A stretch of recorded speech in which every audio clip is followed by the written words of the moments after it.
Assalamualaikum warahmatullahi wabarakatuh. Hai teman-teman, perkenalkan nama saya Rifenti Ponto. Pada kesempatan kali ini saya akan menjelaskan sedikit tentang sejarah lahirnya sosiologi. Oke, baik. Jadi mungkin sebelum kita masuk kepada materi tentang sejarah lahirnya sosiologi, ada baiknya kita mengetahui apa sih pengertian dari sosiologi itu. Oke, jadi sosiologi itu adalah ilmu sosial yang mempelajari masyarakat, interaksinya, dan proses yang membentuk dan mengubahnya lewat dinamika di sebuah komunitas, populasi, kelompok gender, ras, umur, dan institusi. Nah, teman-teman, jadi itu adalah pengertian dari sosiologi. Jadi langsung saja kita masuk ke sejarah lahirnya sosiologi. Oke, baik, langsung saja kita ke materi mengenai sejarah lahirnya sosiologi. Jadi sosiologi itu dikenal pada abad ke-19 dan lahir di Eropa yang dilatar belakangi oleh dua revolusi, yaitu revolusi Inggris atau revolusi industri dan revolusi Prancis. Nah, istilah sosiologi itu diperkenalkan filsuf Auguste Comte yang kelak disebut sebagai Bapak Sosiologi. Nah, katanya sosiologi itu lahir pada abad ke-19 dan di Eropa. Namun saya membaca ada sumber yang saya baca di mana dikatakan bahwa sosiologi itu ternyata sudah lahir sejak abad ke-14 yang tokohnya itu adalah tokoh Islam yaitu Ibnu Khaldun. Nah, Ibnu Khaldun ini memperkenalkan sosiologi itu pada abad ke-14 dan bukti dari sosiologi itu adalah suatu buku yang diberi nama dengan Mukadimah. Oke, baik, di sini saya akan menjelaskan sedikit yang tentang apa yang saya ketahui dari mengenai sosiologi yang saya baca di artikel yang lain mengenai sosiologi itu ternyata sudah diperkenalkan sejak abad ke-14 oleh Ibnu Khaldun melalui bukunya yang berjudul dengan Mukadimah. Jadi, ilmu Khaldun itu adalah seseorang sosiologi pertama yang memperkenalkan sosiologi itu pada abad ke-14. Nah, beberapa pihak menganggap bahwa Ibnu Khaldun ini adalah seorang ilmuwan Islam Tunisia dari Afrika Utara dan merupakan sosiolog pertama. Dia dinobatkan sebagai Bapak Sosiologi karena karyanya yang berjudul Mukadimah. Nah, Mukadimah ini merupakan suatu karya yang menjelaskan penalaran ilmiah atas kohesi sosial dan konflik sosial. Nah, Ibnu Khaldun terkenal dengan bukunya yang berjudul Mukadimah dan diterjemahkan dalam bahasa Latin yang berarti prolegomena. Nah, buku tersebut merupakan pengantar bagi 7 volume analisis sejarah universal. Karyanya berisi tentang filsafat sosial dan ilmu sosial terpadu yang pertama kali merumuskan tentang kohesi sosial dan konflik sosial. Dengan demikian, Ibnu Khaldun ini dianggap sebagai pelopor dari lahirnya sosiologi. Oke, baik, mungkin dari beberapa penjelasan tadi sudah membuat kita merasa bingung. Sebenarnya sosiologi ini lahir pada abad keberapa? Ada yang mengatakan pada abad ke-14 yaitu dengan tokoh pelopornya yaitu Ibnu Khaldun, dan ada yang mengatakan bahwa sosiologi itu lahir pada abad ke-19 dengan tokoh sosiologi itu adalah Auguste Comte. Oke, jadi sebelumnya saya sudah menjelaskan sedikit tentang sejarah sosiologi menurut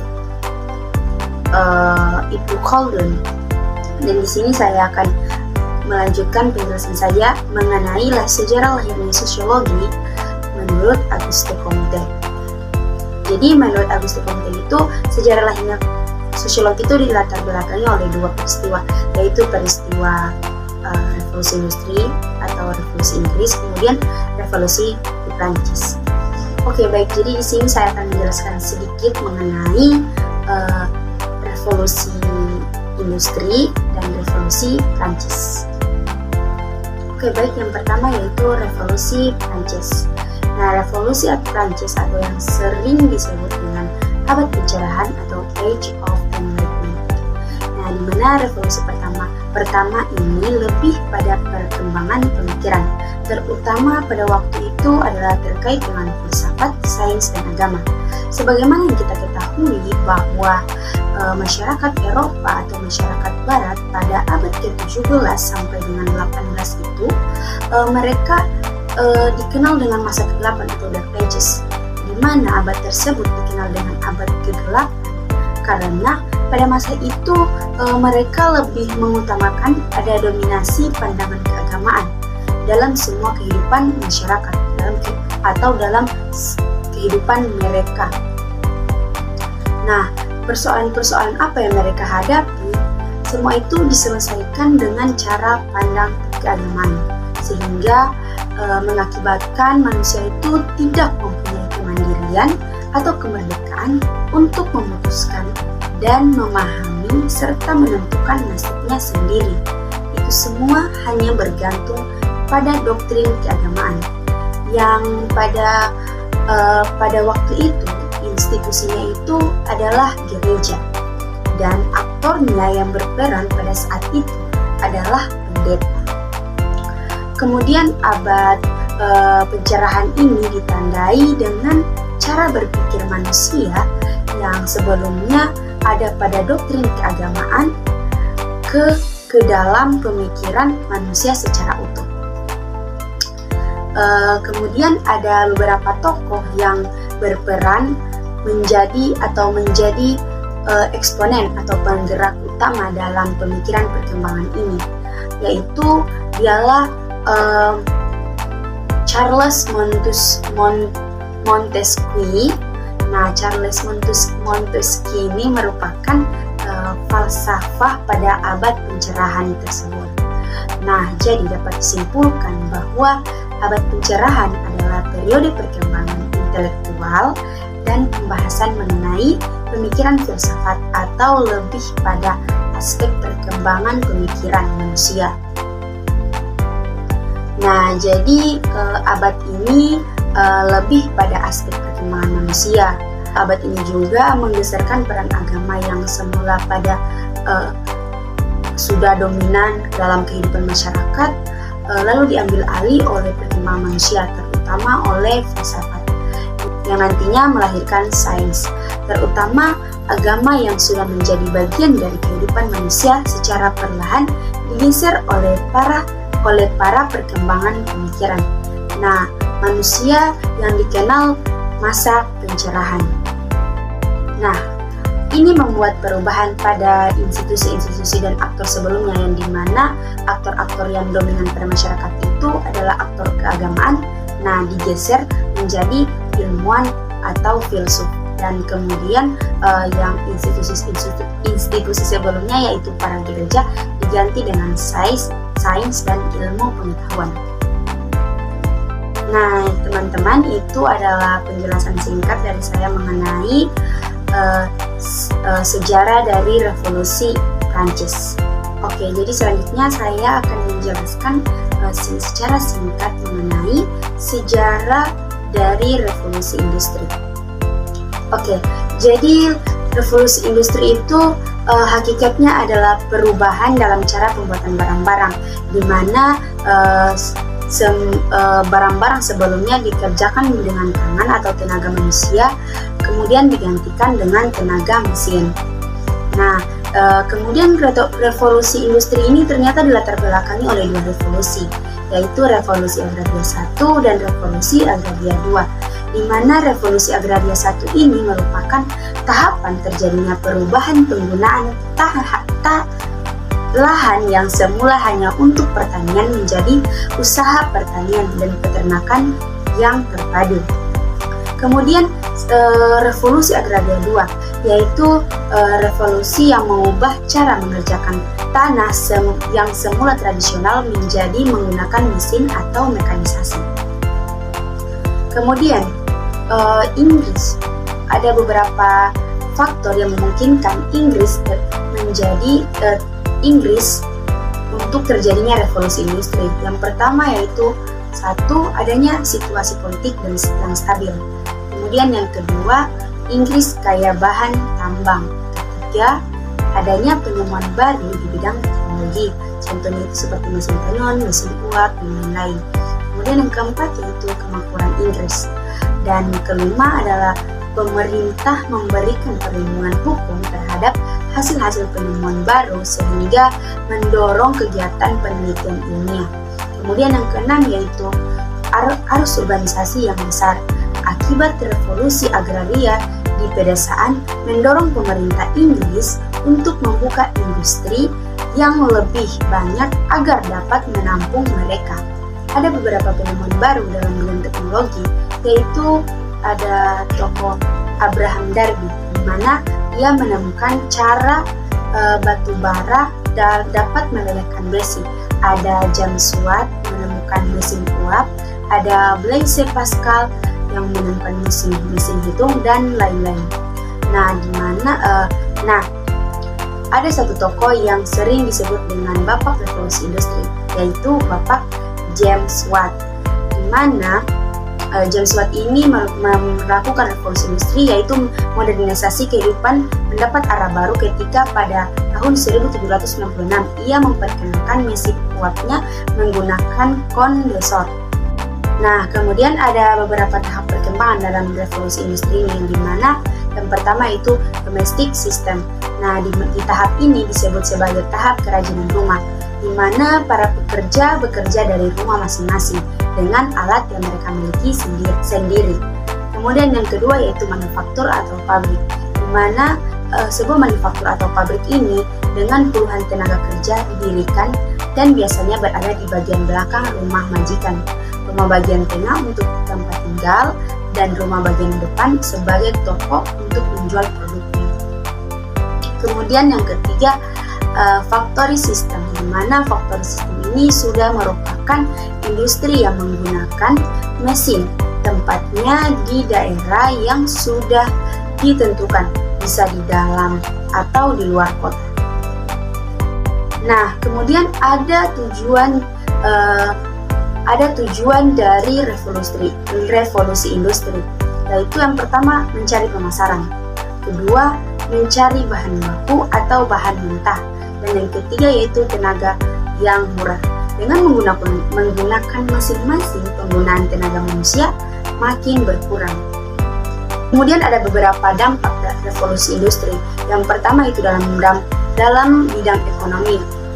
Dampak revolusi industri dalam bidang ekonomi adalah munculnya pabrik-pabrik, lahirnya penguasa kaya, biaya produksi rendah sehingga harga barang semakin rendah.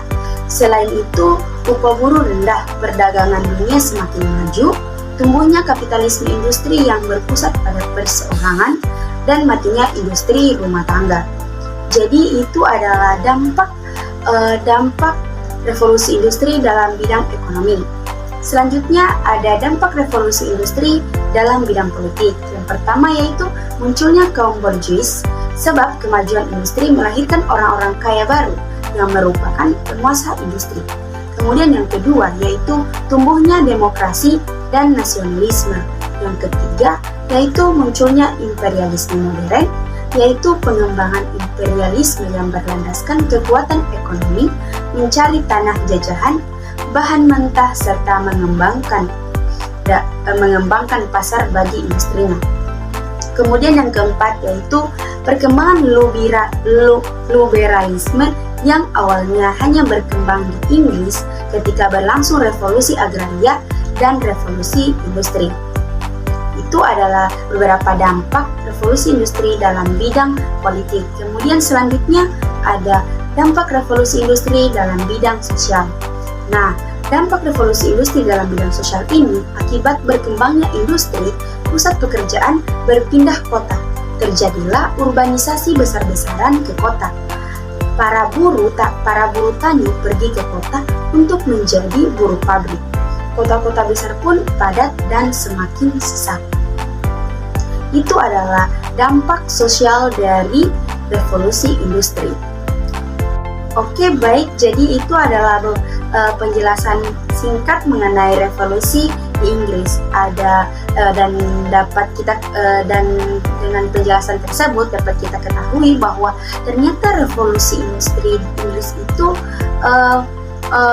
membuat perubahan yang dimana semua pekerjaan itu dilakukan yang sebelumnya dilakukan dengan tangan atau tenaga manusia ternyata digantikan oleh tenaga mesin. Ternyata sejak revolusi industri Inggris ini, mesin itu mulai diperkenalkan. Oke, jadi tadi sebelumnya saya sudah menjelaskan mengenai sejarah dari revolusi Prancis dan revolusi industri di Inggris, dan ada juga yang terkandung dalam revolusi Inggris itu ternyata ada 2 revolusi lagi di dalamnya, yaitu revolusi Agraria 1 dan revolusi Agraria 2. Oke, next, jadi kita langsung kembali ke materi awal, yaitu sejarah lahirnya sosiologi. Oke, baik. Jadi pencerahan Eropa abad ke-15 sampai dengan 18 menyebabkan kemajuan pesat iptek. Kemajuan pesat iptek melahirkan revolusi industri abad ke-19. Pada gilirannya, kian meneguhkan kolonialisme dan imperialisme guna mencari bahan mentah dari wilayah benua Asia, Afrika, dan Amerika Selatan. Terutama bahan-bahan tambang mineral seperti batu bara untuk membiayai atau menghidupi revolusi industri di Eropa sana. Nah, di mana revolusi industri inilah disiplin sosiologi lahir, di mana Auguste Comte dengan pemikirannya mengenal fisika sosial atau sosiologi hadir untuk mengatasi permasalahan sosial yang disebabkan oleh revolusi industri, yakni pengangguran, kemiskinan, kriminalitas, pemukiman kumuh, dan lain-lain. Nah, sebelumnya Auguste Comte ini belum menggunakan istilah sosiologi, tapi ia menggunakan istilah fisika sosial. Tetapi karena ada seorang fisikawan Perancis yang telah lebih dulu menggunakan istilah fisika sosial, nah kemudian Auguste Comte beralih menggunakan nama yaitu sosiologi. Oke, jadi menurut Comte, suatu ilmu pengetahuan bersifat positif apabila ilmu pengetahuan tersebut memusatkan perhatian pada gejala-gejala dan konkret, tanpa ada halangan dan pertimbangan lainnya. Nah, sejarah sosiologi itu berasal dari ilmu filsafat yang lahir pada saat-saat berakhir ilmu pengetahuan. Sosiologi menjadi ilmu yang berdiri sendiri karena meningkatnya perhatian terhadap kesejahteraan masyarakat, perubahan yang terjadi di masyarakat. Sosiologi menurut Auguste Comte harus dibentuk berdasarkan pengamatan terhadap masyarakat, bukan merupakan spekulasi. Sosiologi lahir pada abad ke-19, yaitu pada saat transisi menuju lahirnya masyarakat baru yang ditandai dengan beberapa peristiwa atau perubahan besar, yakni teman-teman mungkin itu saja penjelasan saya mengenai sejarah lahirnya sosiologi. Jika ada salah kata mohon dimaafkan. Lebih dari kurang saya mohon maaf. Wassalamualaikum warahmatullahi wabarakatuh.